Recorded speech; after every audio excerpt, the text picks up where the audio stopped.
but we still have a major challenge that must be urgently addressed because no country can be great without fair and honest elections. You have to trust your country, because if there can be no trust, there can be no greatness. And that's very simple. No trust, no greatness. This is your daily dose of all things royal. Christopher Krebs, the former head of CISA. This is a man who weaponized his position against free speech in the election context, in the context of COVID-19. A presidential memorandum to the one you just signed. It assurances he might have, and further instructs your Department of Justice, other aspects of your government, to investigate some of the malign acts that he participated in while he was still head of CISA. This is another one. I don't know that I met him. I'm sure I met him, but I didn't know him. And he came out right after the election, which was a rigged election, badly rigged election. We did phenomenally in that election. Look what happened to our country because of it. Open borders, millions of people coming into our country. Russia and Ukraine, that would have never happened. October 7th would have never happened. Afghanistan, the way that they withdrew with 13 dead, but so many killed, actually. I mean, so many killed outside of the 13 soldiers, hundreds of people killed. And maybe, I don't know, never mentioned, but I mentioned it, 42 or 43 people so badly injured, the legs, the arms, blown off, the face. And this is all because of an incompetent group of people that preceded us, and that would have never happened.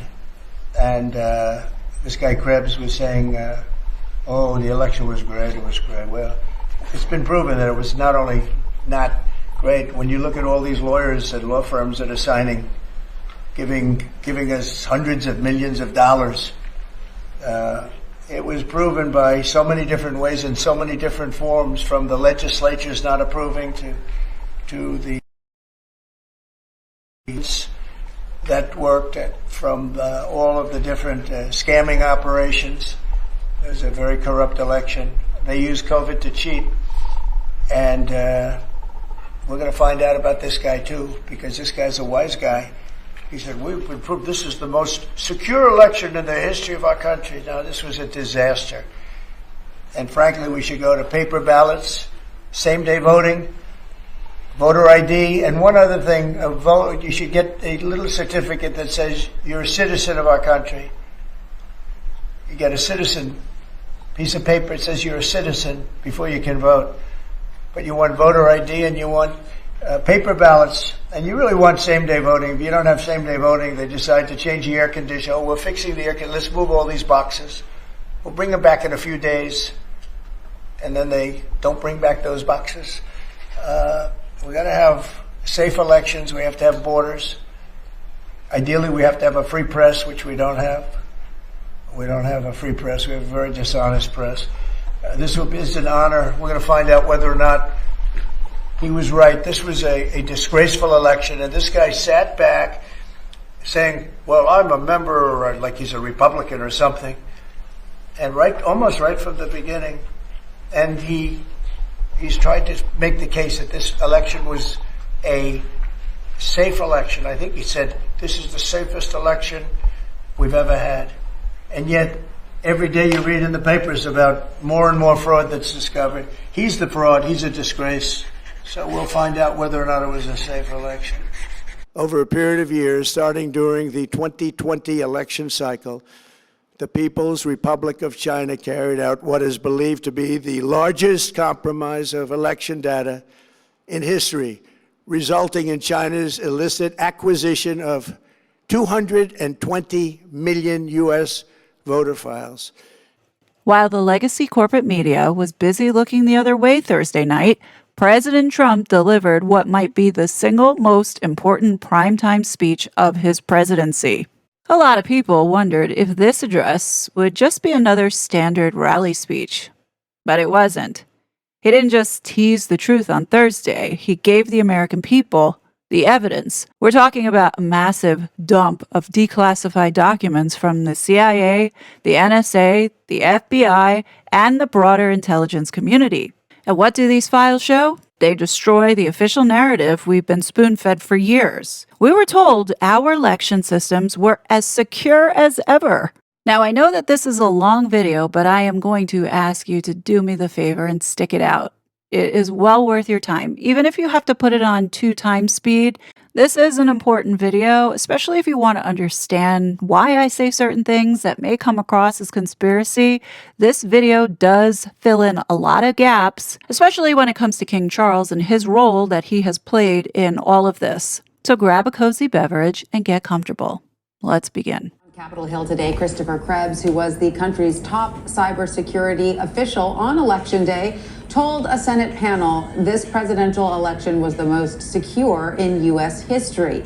The former director of the Homeland Security Department's Cybersecurity and Infrastructure Security Agency was fired by President Trump in November after he made that statement. Here's a part of his testimony with the Homeland Security and Governmental Affairs Committee. We contributed to the cross-agency effort to protect the 2020 election by surging coordination and collaboration with our partners across the national security space. In conclusion, because of these and other efforts, on November 12, 2020, government and industry representatives from the election security community issued a joint statement reflecting a consensus perspective that the 2020 election was the most secure in U.S. history. We now have hard, declassified intelligence from our own agencies proving that our election system is critically vulnerable to leaks, manipulation, and hacking by our biggest geopolitical adversaries. And the real kick in the teeth? The intelligence community knew about it. Deep state layers of the CIA and NSA knew about these vulnerabilities, and they deliberately kept that information from the President of the United States in his daily briefings. In some cases, they even kept it from the heads of their own agencies. Why? Because these career bureaucrats and treasonous snakes decided their partisan hatred and fear of Donald Trump mattered more than the integrity of our elections.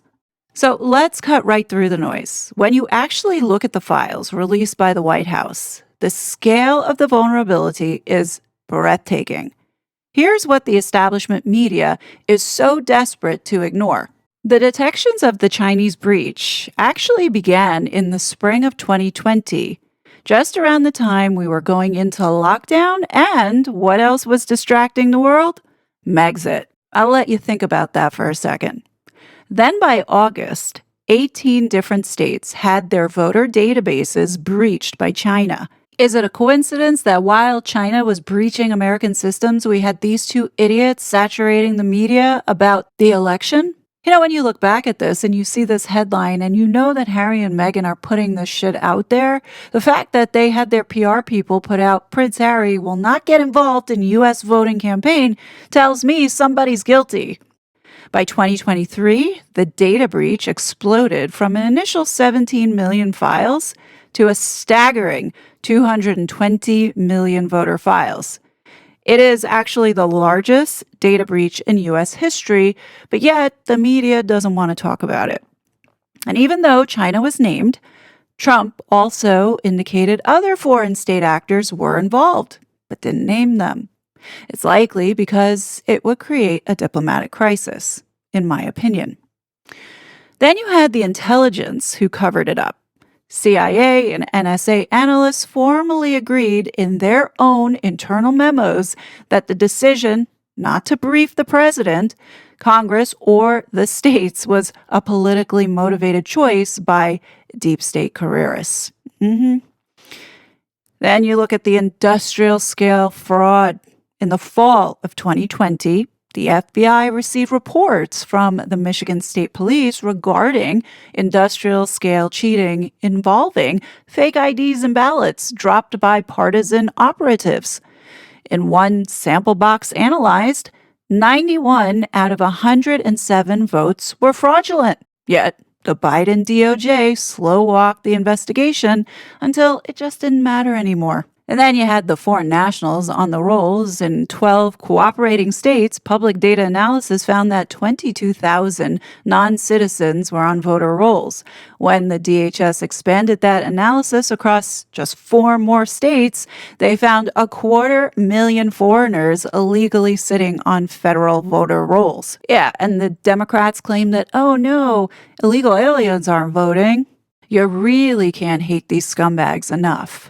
Covering it up from both the president and the American people like nobody thought was possible.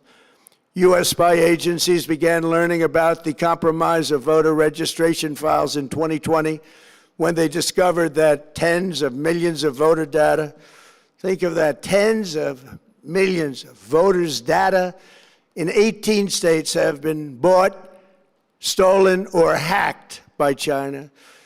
Yet those responsible for sounding the alarm instead kept the information secret and hidden. They did not disclose to me as president or to anyone else, and to the best of our knowledge, they did not inform Congress. In fact, all they kept saying is, this is the most secure election in the history of our country, a standard, very pat line that was divvied out to say. Government and industry representatives from the election security community issued a joint statement reflecting a consensus perspective that the 2020 election was the most secure in U.S. history. We briefed our plan on securing the 2020 election, securing the critical infrastructure or the systems associated with our election infrastructure, as well as our plan for the rumor control page that we set up in 2 weeks ahead of the election. That was absolutely and always part of the Protect 2020 effort. And they were, at the highest levels, were aware of what we were doing. The cover-up of this colossal security breach is even more disturbing in light of the additional information showing that China engaged in other election-related activities to undermine my first administration and our 2020 campaign. They did not want, and they just didn't want it. They fought like hell not to have it, Donald Trump, to win, and for good reason. I think people should care about disinformation because it's very clear to me, at least, that other governments, that other actors are trying to influence and undermine our democracy, destabilize our way of life and our governments. And I think that's what is so important to remember about 2016 and the Russian efforts to interfere with our elections. Voters in America should decide who our president is, not Vladimir Putin. The Russians offered help, the campaign accepted help. The Russians gave help, and the president made full use of that help. And that is pretty damning. I believe he knows he's an illegitimate president. The bottom line of this dossier, the bottom line allegation, the point of this is they colluded. They helped. They were in on it. What does Vladimir Putin have on President Trump? And they've also decided who they want to see become president of the United States, too, and it's not me. Secondly, I found out that Vladimir Putin doesn't want me to be president. We need to make it very clear, whether it's Russia, China, Iran, or anybody else. This election, that Russia has been involved, China has been involved to some degree, and now we learn that Iran is involved. As 17 of our intelligence agencies have confirmed. 17 intelligence agencies said 50 national security officials who served in Republican information in administration have said that Donald is unfit to be the commander-in-chief. There are 50 former national intelligence folks who said that what he's accusing me of is a Russian plant. You mean the laptop is now another Russia hoax? That's exactly what. Is this where you're exactly going? what. This is where he's going. Well, we know that this whole smear on Joe Biden comes from the Kremlin. I don't understand why this president is unwilling to take on Putin when he's actually paying bounties to kill American soldiers in Afghanistan. When Russia puts bounties on the heads of our soldiers in Afghanistan. That Russia had bounties on the heads. On the heads of American soldiers. There are several factors that contributed to the low to moderate confidence in the judgment, including the difficulty of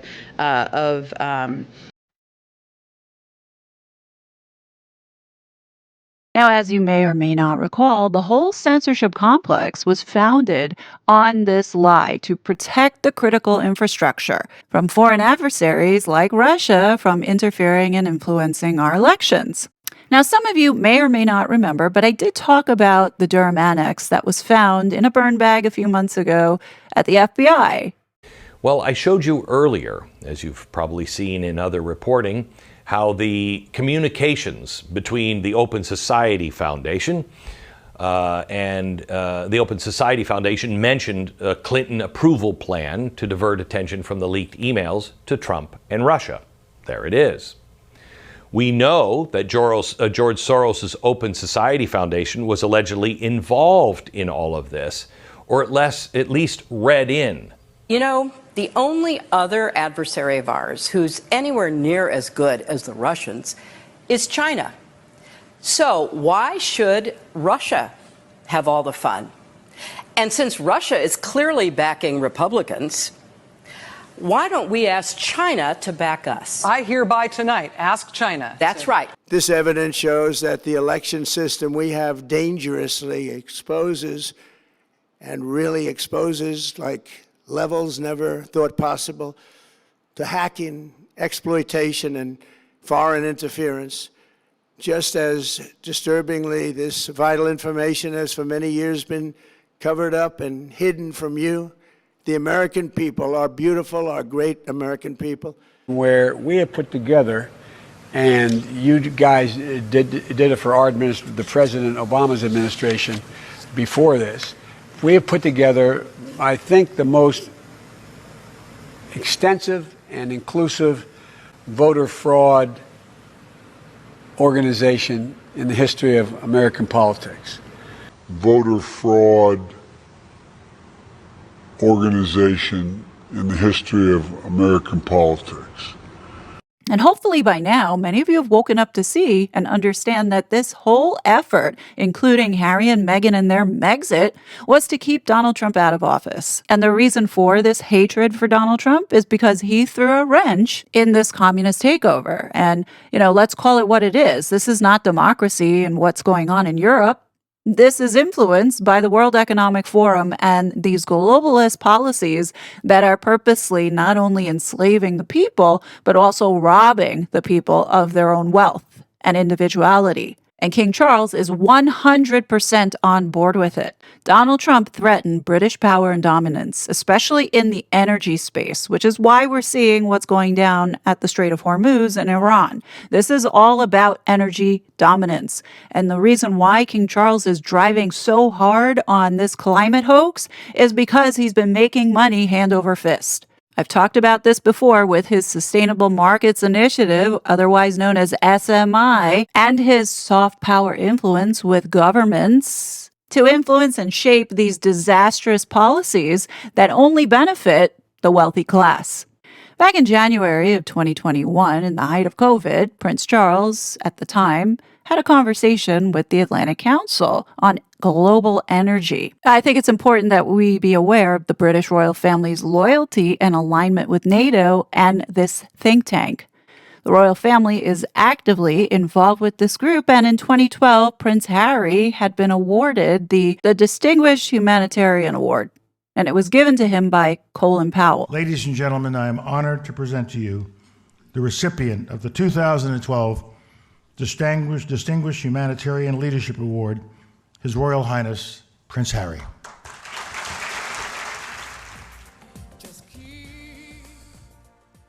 Well, this isn't daunting at all. General Powell, thank you very much for your incredibly kind words.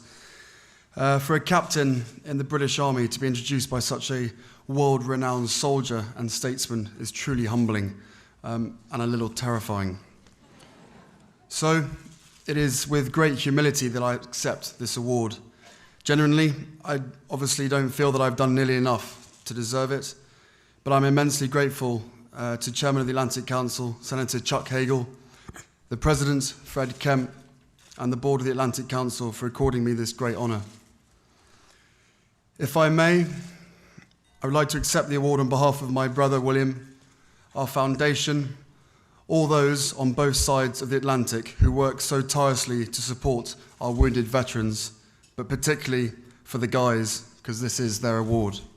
Now, just to refresh everybody's memory, Atlantic Council was a major player in this censorship complex. Chris Krebs, Harry's buddy, was heavily aligned with GCHQ as well as the Atlantic Council and NATO. But getting back to Charles, in this conversation that Charles has with the Atlantic Council on global energy, now that people are a little more awake to this evil globalist agenda, listening to Charles now speak about climate change and what needs to happen with carbon credits and monitoring everything that we do here on this planet, you'll realize how incredibly sinister and evil this plan has been.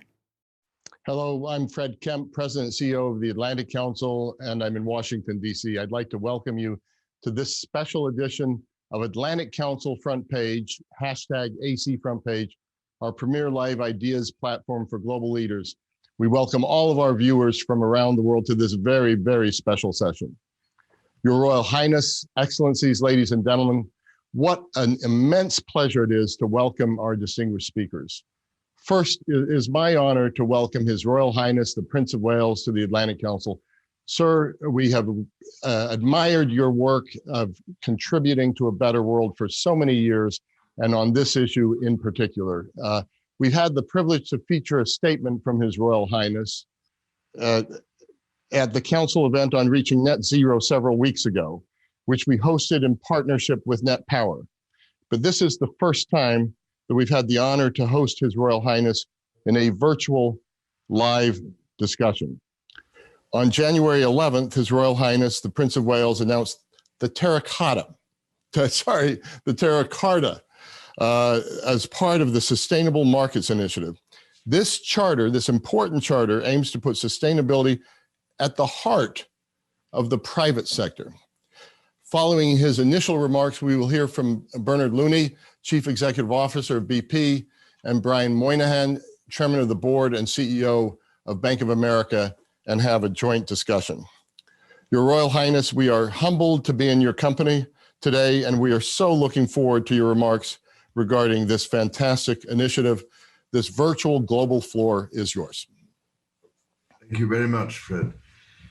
Your Excellencies, ladies and gentlemen, I really am most touched to have been invited by Fred Kemp and the Atlantic Council to join all of you at this Global Energy Forum under the patronage of His Highness Sheikh Mohammed bin Zayed Al Nahyan, Crown Prince of Abu Dhabi, and in partnership with the UAE Ministry of Energy and Infrastructure.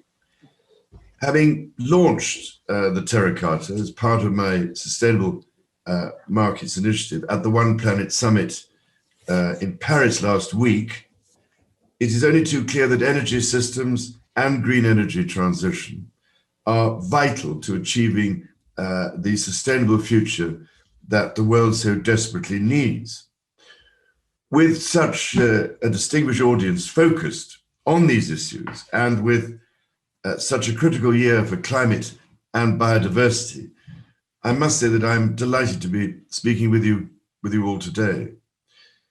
Now, in recent years, we have at least made progress in forging consensus on the direction humanity must take and the critical milestones we must meet by the middle of the century. However, consensus, intention, goals, commitments, and targets are only the first steps.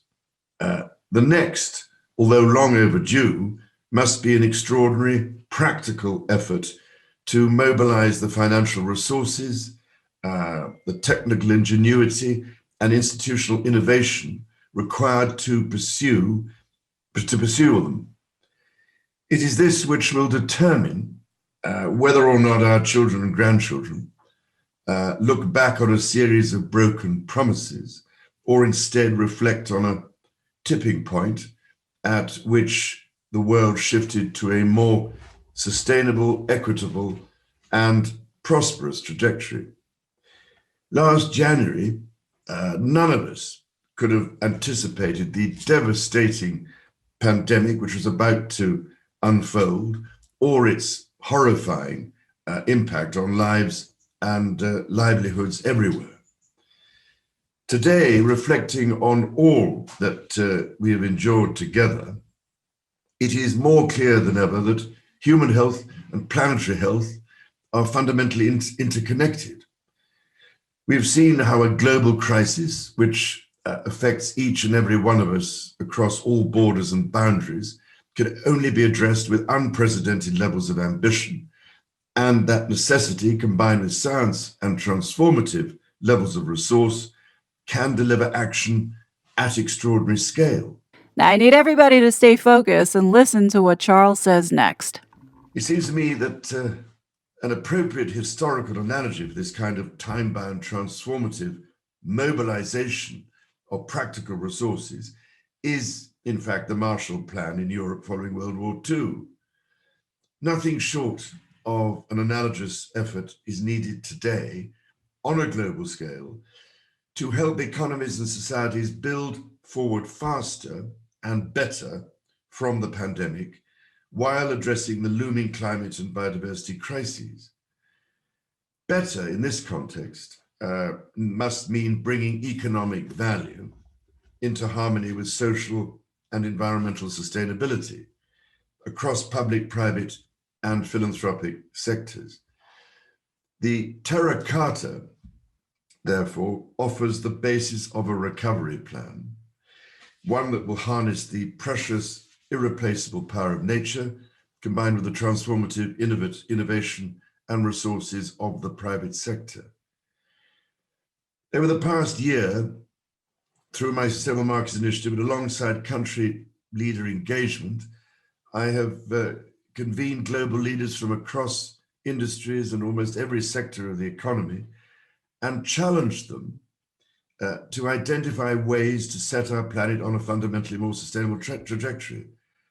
Of relevance to this Global Energy Forum, over the past year, I have established CEO-led task forces on oil and gas, hydrogen, sustainable transport, energy storage, aviation, forestry, carbon pricing, carbon offsets, and carbon capture, use, and storage.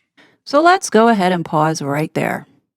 Isn't this what Prince Harry's travel list was set up to do? Exactly what Charles just laid out?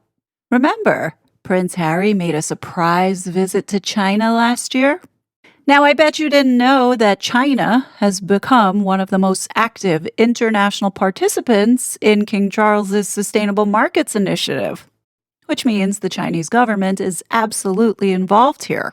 What I find deeply troubling here about Charles's partnership with China is the collaboration working on health, oceans and fisheries, supply chains. We're talking about food supply chains, manufacturing supply chains, technology. We're back again with the royal family dealing with countries that don't seem to really care about human rights or a thing called democracy. For those that might not be aware, China holds a significant amount of investment in those wind farms that Charles loves so much.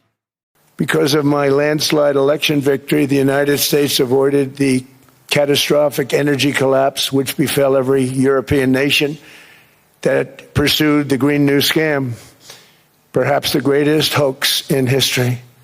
The Green New Scam, windmills all over the place, destroy your land, destroy your land. Every time that goes around, you lose $1,000. You're supposed to make money with energy, not lose money. Here in Europe, we've seen the fate that the radical left tried to impose on America. They tried very hard. Germany now generates 22% less electricity than it did in 2017. And it's not the current chancellor's fault. He's solving the problem. He's going to do a great job. But what they did before he got there, I guess that's why he got there. And electricity prices are 64% higher. The United Kingdom produces just 1/3 of the total energy from all sources that it did in 1999. Think of that, 1/3.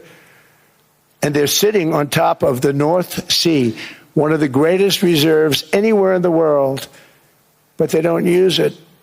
And that's one reason why their energy has reached catastrophically low levels with equally high prices. High prices, very low levels. Think of that, 1/3. And you're sitting on top of the North Sea, and they like to say, well, you know, that's depleted. It's not depleted. It's got 500 years. They haven't even found the oil. The North Sea is incredible. They don't let anybody drill. Environmentally, they don't let them drill. They make it impossible for the oil companies to go. They take 92% of the revenues. So the oil companies say, we can't do it. They came to see me. Is there anything you can do? I want Europe to do great. I want UK to do great. They're sitting on one of the greatest energy sources in the world, and they don't use it. In fact, their electricity prices have soared 139%. There are windmills all over Europe. There are windmills all over the place, and they are losers. One thing I've noticed is that the more windmills a country has, the more money that country loses and the worse that country is doing. China makes almost all of the windmills, and yet I haven't been able to find any wind farms in China. Did you ever think of that? It's a good way of looking at it. They're smart. China's very smart. They make them, they sell them for a fortune. They sell them to the stupid people that buy them, but they don't use them themselves. They put up a couple of big wind farms, but they don't use them. They just put them up to show people what they could look like. They don't spin. They don't do anything. They use a thing called coal, mostly. But China goes with the coal. They go with oil and gas. They're starting to look at nuclear a little bit, and they're doing just fine. So in these efforts over the past year, I've been engaging with Brian Moynihan from the Bank of America and Bernard Looney from BP, who are both helpfully with us today. Together, we feel that there is now a real opportunity to convene industry leaders around the energy transition. This is especially vital, knowing that energy powers all other industries that are similarly looking to accelerate their own transitions. We have also discussed the challenges around coordinating global efforts in a way that ensures we are all pulling in the same direction.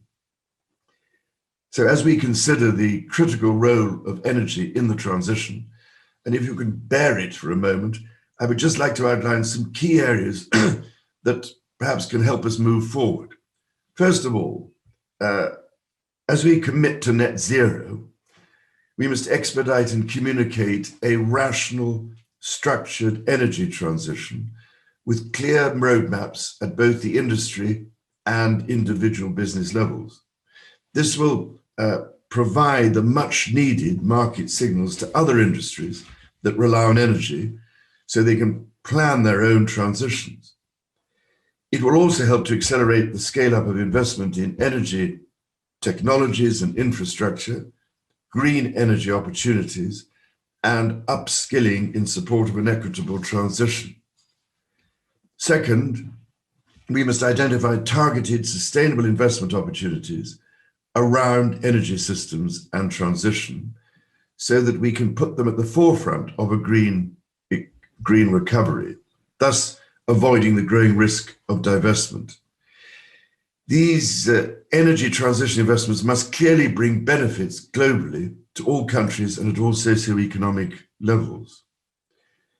Third, while some in the industry are taking big steps forward, we must bring along those who are lagging behind. This will require enhanced global outreach, engagement, and partnerships. Energy is a major input across nearly every industry. Therefore, cross-industry efforts on energy systems are also required. Fourth, we must communicate with consumers and shareholders on the wide-ranging benefits that the sustainable transition affords, including for energy. After all, it is now entirely possible to be sustainable and profitable at the same time. In fact, ESG-aligned companies and investments are on the whole outperforming those that are not, even in the current pandemic. Consumers increasingly want to know the climate and nature impacts of the goods and services they buy, including their supply chains and energy sources. Shareholders, too, are seeing where the world is headed and are asking for more transparency and alignment with global climate, biodiversity, and social goals. Fifth, but I'm nearly finished, we must enhance regional and global cooperation around green and renewable energy investment and production. These efforts are not unique to one city, one country, or one region.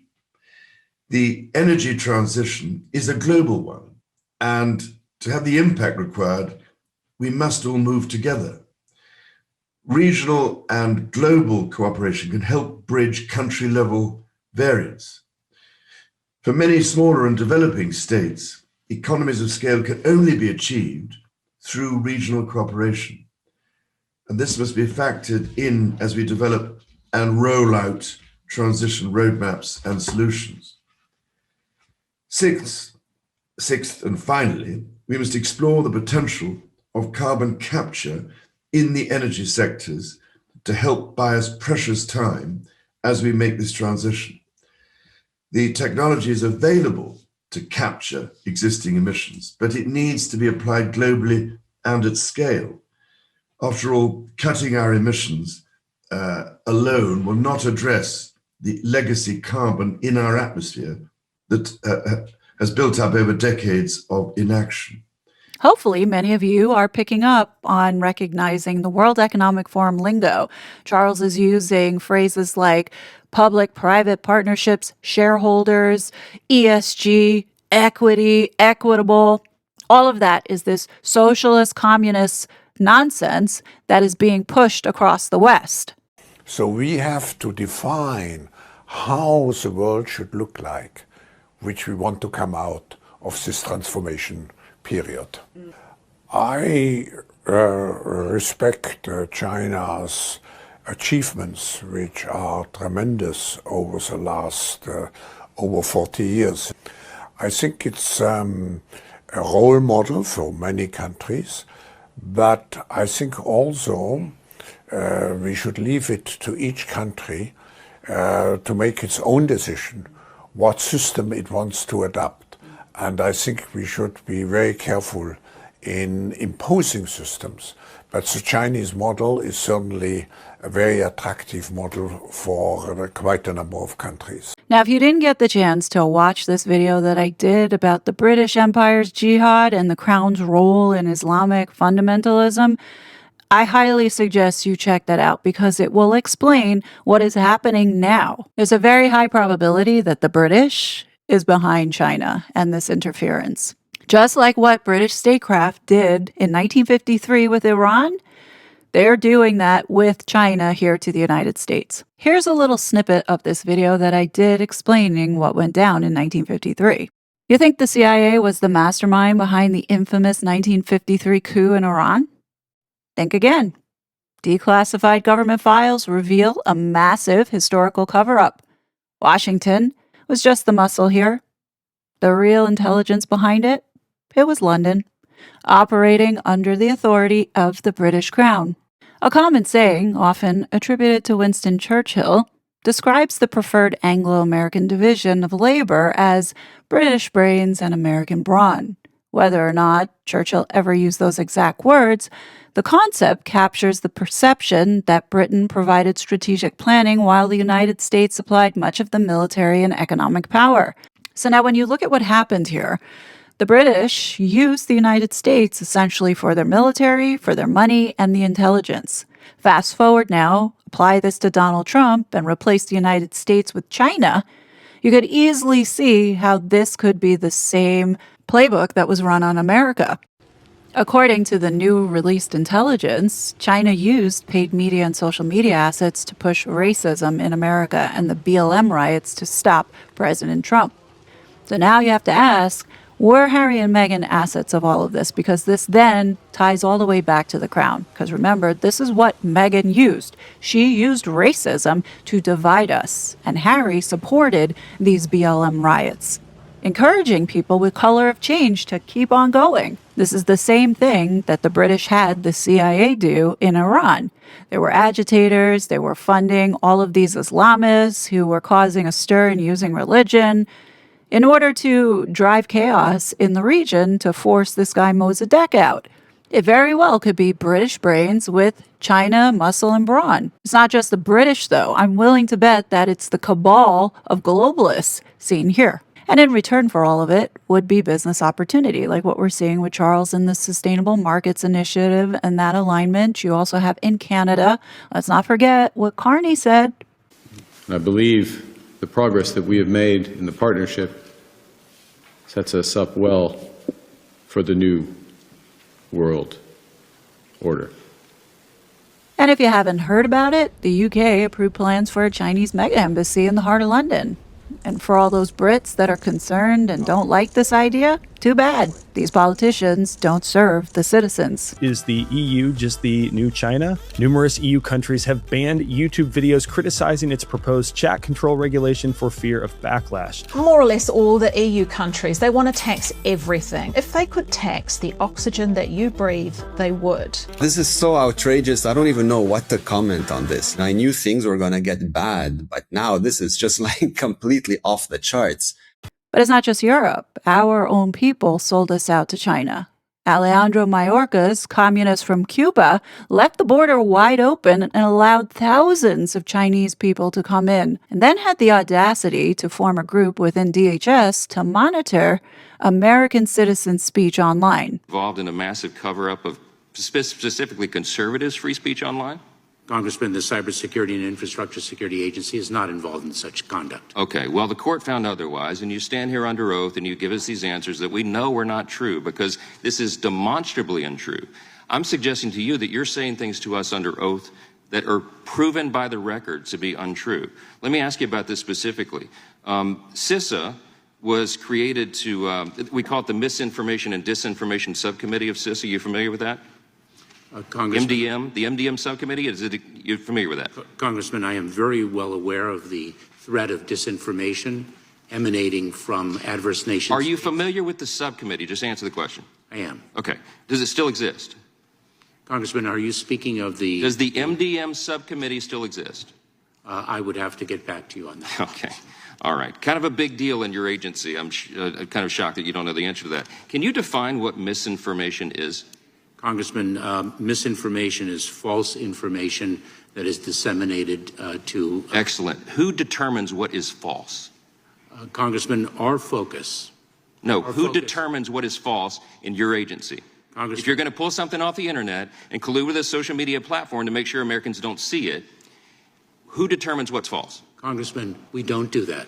That's not true. That is not true. That is not what the court has found. This is not a Republican talking point. This is what the documents show. We've had people testify under oath that say, and you just defined the term, you're telling me that you don't know who determines what is false? Congressman, what we do at CISA, the Cybersecurity and Infrastructure Security Agency. This is the guy that ran the agency protecting Harry's visa. Yeah, I mean, China has a strategy. They call it disintegration warfare that says, look, we don't want to have a kinetic fighting war with the United States because that would lead to all kinds of disruption and damage in China. So we're going to try to beat them by not going to war, but by undermining them nonetheless. It's an idea as old as Sun Tzu, the strategist, who said the best strategist is the one who defeats his enemy without actually having to fight him. They're doing this by sowing social chaos in the United States. They're literally killing Americans with fentanyl. The Mexican cartels are the junior partners. This is a Chinese operation. And they are engaging in other activities that are designed to tear America apart. And it seems to be working. Separately, in mid-2019, the Chinese government's strategy against the United States was focused on undermining domestic confidence in the U.S. president. They wanted to just make you sound like your president wasn't so hot, when actually your president has done a great job, and they did everything possible to do exactly that. Which is why the globalists had China unleash the virus. Why do you keep calling this the Chinese virus. There are reports of dozens of incidents of bias against Chinese Americans in this country. Your own aide, Secretary Azar, says he does not use this term. He says ethnicity does not cause the virus. Why do you keep using this? A lot of people say it's racist. It's not racist at all. No, not at all. It comes from China. That's why. It comes from China. I want to be accurate. Like, when you really think about the lengths that the globalists went to keep Donald Trump out of office, such as unleashing a pandemic onto the world, you know you're dealing with some really evil people. And don't think that the royal family didn't have an idea. Now, if you've been following me for the last going on 6 years, didn't I always tell you that the reason why Harry and Meghan came over here and the real reason for Megxit was to keep Donald Trump out of office? They were here to help the Biden regime launch its assault on the American people, specifically those that supported Donald Trump. And because of all of these treasonous communist scumbags, many Americans died. And all of these radical leftist communists, and I'm including the royal family into this, benefited in some way off of it. They are all complicit in what they did to Donald Trump. All of them. Do you think that it is fair to say it looks like the administration is going after its political opponents now and doing exactly what you say you oppose? What, Comey? Because I mean, it seemed very clear to me in the congressional testimony. I don't know, just watching it, I certainly seemed like he lied to me. I mean, I'm also wondering what an FBI director is doing, taking memos from the FBI and leaking them to the New York Times. I mean, Chris, I'm a guy that hopes that the FBI director would be keeping planes from flying into buildings, keeping our country safe, keeping the Western way of life safe. Instead, this guy is, communicating every single day with the New York Times. I mean, I'd hope a lot better, but I find it so ironic that you're literally one that's pushing back on the weaponization of government when the very same people that were coming after us, went after your brother, like hounds. I mean, they did everything they could to destroy his governorship. They did everything they could to destroy his life. They did everything they could to destroy you. I sat in that same seat. The only difference is my last name wasn't Cuomo. My last name was Trump. They were trying to destroy my father. And by doing that, they were trying to destroy me, and they were trying to destroy the Trump organization. They were trying to take all our assets and strip our name off of every building in New York City. You've been on the receiving end of the very same people that I've been on the receiving end of. And so to play coy with me as if this isn't happening in the United States of America just seems ironic and foolish given what you've been through more so than anybody. Hold on a second. What did you just say that you think I'm doing? I'm asking you questions about whether or not, if something is wrong, it is also wrong to do the same thing when you get back in power, which certainly happened the first time the administration came in. You went right after Biden, and I don't mean you weren't part of the administration. I'll get to you in a second in terms of what's going on right now. But if you think I'm playing coy, you don't know me as well as you should. Chris, I'm not playing coy. I know what happened to me, Chris, Eric. I'm saying that and it was what is horrible happening now looks like what was done to you. That's why I'm asking the question. Did we raid Biden's home? Did we try and bankrupt Biden? Did they come after us? Did we weaponize every AG and DA, against Biden? Did we do that against Hunter Biden, who had a laptop from hell, pictures of cocaine, illicit drug use, prostitution? Did we do that? Did we make up a dirty dossier about Biden? Did they try and destroy Biden's marriage? Was any of that true? I mean, did we make up stories that Biden had secret servers in the basement of his home communicating with the Kremlin in Russia? Did we strip Biden off the ballot of multiple states? Did we take Biden off of Twitter and Instagram and Facebook and try and silence his voice so he couldn't communicate? Did we put Biden in a courtroom every single day? 91 felony counts that have all been overturned for my father now, right? For nonsense, to try and keep him off of a campaign trail and to try and destroy his life. Did we do any of that? Now, if you can't see, after everything that we have witnessed unfold, especially now with Trump and these declassified documents coming out, that we were lied to and that the whole Harry and Meghan Megxit was a complete scam, then I don't know what else to say moving forward to convince you. It's either you believe it or you don't at this point. I think enough evidence over the last 6 years have been presented to everyone showing you how this has been a psychological operation that was a black ops. Hands down, it has all the hallmarks of a black ops. And now we're seeing conveniently, just in time when shit is hitting the fan, that Harry now wants to run home. Just like James Holt? Come on now, folks. This reconciliation with his father and with his kids that never happened, all of a sudden now is paving that path for him to be half in and half out. You can see the palace is really trying to spin this narrative to get the public to accept Harry to come back home. Now, I know some of you might think I sound like a broken record, but here's the thing. I have to be the broken record because nobody else is talking about this. And it is important, as opposed to the garbage that is constantly being put out now to keep us distracted. And that's all by design because the palace does not want you touching these subjects. That's why none of these propaganda pieces being put out there ever talks about Harry and Meghan's time with the Biden regime. When you really think about it, how many times have we heard in these puff pieces how Harry and Meghan stepped back in 2020? There are some select narratives that they choose to reinforce and keep repeating, but others they choose not to, like how Harry knew about January 6th. How many times do we see that being brought up in articles these days? Never. Jack and I were emailing each other prior to January the 6th, where I warned him that his platform was allowing a coup to be staged. That email was sent the day before, and then it happened, and I haven't heard from him since. Now, why do you think that is? When you have stupid headlines like Meghan made Kate cry or Kate made me cry, why was any of this worthy to be on the front page of these newspapers as breaking bombshells? Think about that for a second. How many disinformation campaigns have these two thrown out onto the public over the last 6 years? Many. And I'm willing to bet that this was one of them. Because how many different versions of this story have we heard? Many. Could it possibly be that it never happened and this was another made-up story? It's highly possible. I think what's really infuriating to me is the harm that not only Harry and Meghan have caused, but the royal family and all of their little globalist friends in this exercise to keep Donald Trump out of office. So to close out this video, yes, China is now being positioned as the front man, just like how the CIA was during in 1953. But when Donald Trump talks about other state foreign actors, you can bet that we've got Europe huddled in there, with the British establishment playing a major role, along with Obama.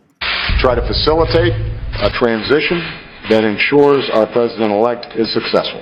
Director of National Intelligence Tulsi Gabbard has unveiled shocking new evidence that former President Barack Obama and top aides in the Obama administration conspired to subvert President Trump's 2016 election victory and undermine the democratic will of the American people. Some of the organizational issues in setting up a White House, we talked about foreign policy, we talked about domestic policy. While publicly pretending to engage in a peaceful transfer of power, in private, former President Obama went to great and nefarious lengths to try to sow discord among the public and sabotage his successor, President Trump. And I believe that it is important for all of us, regardless of party and regardless of political preferences, to now come together, work together, to deal with the many challenges that we face. And in the meantime, Michelle has had a chance to greet the incoming First Lady, and we had an excellent conversation with her as well. The new evidence released by the Director of National Intelligence, who is here with me today, confirms that the Obama administration manufactured politicized intelligence, which was later used as the justification for baseless smears against President Trump in an effort to try to delegitimize his victory before he even took the oath of office. The truth is that President Trump never had anything to do with Russia, and the Russia collusion hoax was a massive fraud perpetuated on the American people from the very beginning.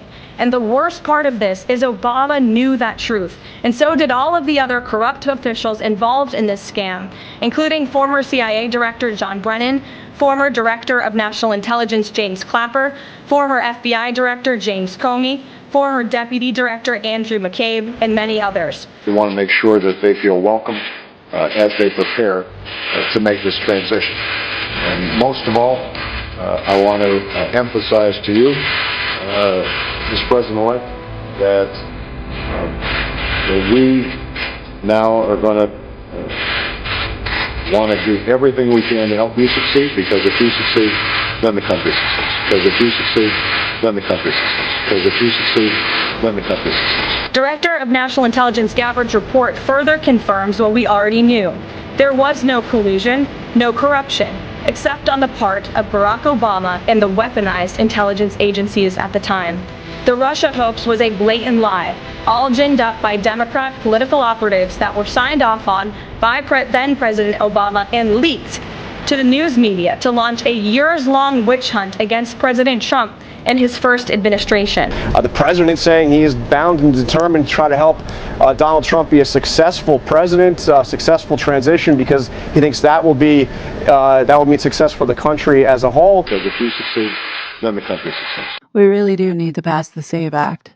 And I sure hope that our politicians, whatever moral compass that they have left, they do the right thing. Now that we know all of this, it really is time to start arresting people.